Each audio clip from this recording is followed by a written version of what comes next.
आज काय बोलणार सर? आज आपण जिल्हाधिकारी यांना भेटण्यासाठी आल्यात, काय आश्वासन दिलेलं आणि कोणती मीटिंग म्हणजे काय मागणी होती? आज सन्माननीय जिल्हाधिकारी साहेब स्वामी साहेब यांनी आमची मीटिंग बोलवली होती, पण काही कारणास्तव त्यांचा महसूल सप्ताह चालू असल्यामुळे आजची आमची मीटिंग त्यांनी रद्द केली आणि पुढे लवकरात लवकर मीटिंग घेऊ असं त्यांनी सांगितलं। त्यामुळे आम्ही थोडे सर्व शेतकरी मंडळी व समितीवाले सगळे नाराज झालो, परंतु जिल्हाधिकारी साहेब सगळ्याला पॉझिटिव्ह असल्यामुळे ते लवकरच आम्हाला वेळ देतील आणि आमची मीटिंग घेतील, आम्हाला अशी अपेक्षा आहे। प्रथमतः आमचं जे म्हणणं होतं की करमाड लाडसंगी ते चौका आणि पळशी ते अंजनगाव आणि जळगाव हायवे बिल्डापर्यंत चौका हा रोड ह्या वाढीव क्षेत्राबाबत जे म्हणणं होतं की बाबा पळशी अंजनगाव चौका लाडसंगी रोड पहिल्यांदा किती होता।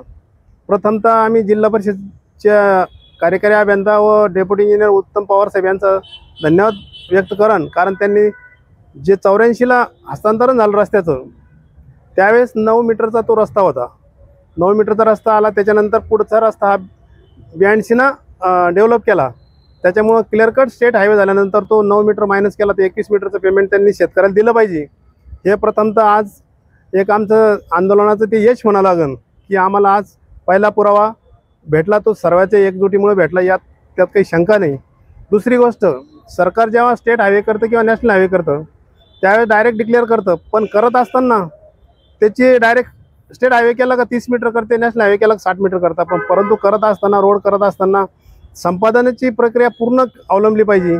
त्या प्रॉपर्टीचं पैसे किती भेटणार त्या प्लॉट धारकाला, जमीन धारकाला किंवा घर मालकाला किंवा त्या दुकानदाराला ते ठरवलं पाहिजे। डायरेक्ट येऊन मार्किंग करून जर तोडलं तर तो जो व्यक्ती आहे तो रोडवर येतो, रस्त्यावर येतो आणि त्याची उदरनिर्वाहाची अडचण येते।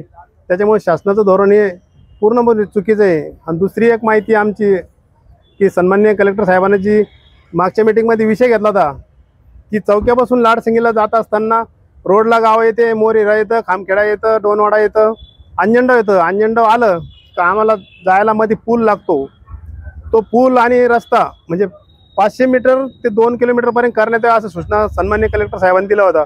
तिथून पुढे आम्ही जातो लांबकानाला जात असताना 2 किलोमीटर लांबकाना आहे, ते घाट कटिंग जर केलं तर गुत्तेदाराला फुकट म्हणून भेटन आणि ते घाट कटिंग पण होईल, ते पण झालं तर खूप मोठा फायदा होईल आणि कलेक्टर साहेबांना ती सूचना दिली आहे। तिथून पुढे गेलो आम्ही नायगाव नाही, हातमाळी आहे, सेलू चाट आहे आणि लाडसंगीला बाजूला जो भाकरवाडीकडे जातो स्टेट हायवे, जर लाडसंगीतून जाणारा रस्ता त्या नियमात बसतो कलेक्टर साहेबांनी सांगितल्या पद्धतीनं, तो रस्ता सिमेंटीकरण करून दिला, दोन्हीकडून नाल्या केला, तिथे एक पूल लागतो, कायम त्या संपर्क तुटतो पलीकडनं, ते जर झालं तर त्यांचा कायमचा मार्केटचा प्रश्न मिटन, कारण त्यांच्या पाऊस झाला का त्यांना जायला सुद्धा रस्ता राहत नाही।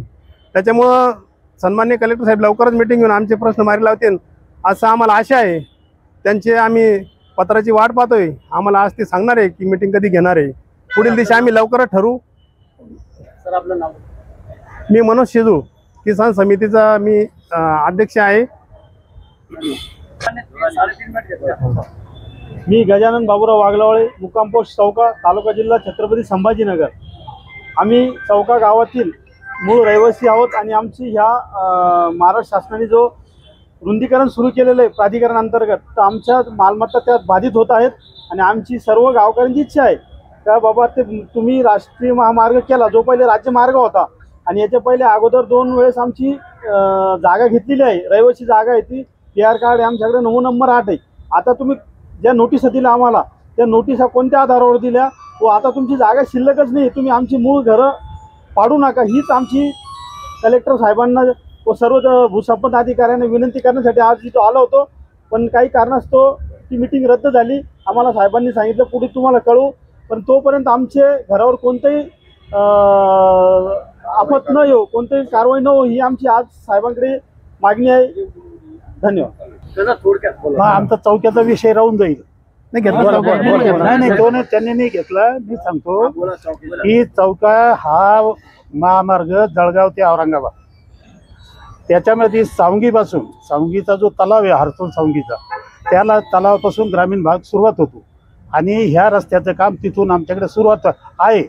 मार्किंगचं झालेलं आहे, त्यांनी 15-15 मीटर दोन्ही बाजूने, डावे आणि उजव्या बाजूने 15-15 मीटर घेणारे त्याची मार्किंग सुद्धा केली आणि मार्किंग करून त्यांनी लोकांना त्यांचे अतिक्रमण ते अतिक्रमण म्हणतात. आम्ही अतिक्रमण नाही म्हणत. तुम्ही कोणत्या वर्षाचं त्याला वर्षापासून घेतलं असा आम्हाला GR सुद्धा दाखवा. आणि GR दाखवल्यानंतर तुम्ही 15-15 मीटर जर शासनाने त्याला मान्यता दिली असेल तर आमचं म्हणणं आहे की 15 मीटरच्या नंतर तुम्ही ROW म्हणता त्याला. त्यांनी ROW लिहून ठेवलं 22 मीटर चौका गावामध्ये. ROW म्हणजे रेस्ट ऑफ वे. हा रेस्ट ऑफ वे जे घेणार आहे तुम्ही तो 22 त्रिक 66 70 फुटाचा होतो. तो 70 फुटाचा जो भाग घेणार आहे तुम्ही ROW म्हणून, त्या तुमचा जो रोड होणार आहे तिथून पलीकडे घेणार आहे ROW.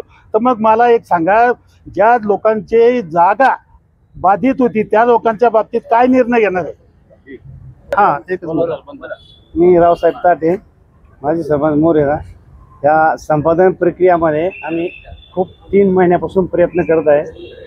कलेक्टर साहेबांनी आतापर्यंत 4 मीटिंग लावल्या. त्या 4 मीटिंगमध्ये जिल्हाधिकारी साहेबांना काही मदत झालेली नाही. मागच्या मिटिंगला SDM साहेबांकडे मीटिंग घेतली, त्यावेळेस आम्हाला खूप झिरो केलं. त्याच्यामुळं आम्ही हे परत पत्रव्यवहार केले सरांशी आणि ती मीटिंग ही विशेष मीटिंग लावली. आज सरांना काही महत्त्वाचं काम असल्यामुळे मीटिंग रद्द झाली. परंतु मी आजपर्यंत जिल्हाधिकारी साहेबांनी आम्हाला खूप मदत केल्यामुळं आम्ही आता 2 दिवस उद्या आणि परवा जर समजा 2 दिवसात आमची मीटिंग घेऊन पूर्ण प्रश्न मार्गी लावले नाही आणि त्यांच्या मीटिंगमध्ये आमचं जर समाधान झालं नाही, लोकशाही मार्गाने आम्ही दिलेल्या पत्रानुसार 8 तारखेला रस्ता रोको आंदोलन आम्ही करणार.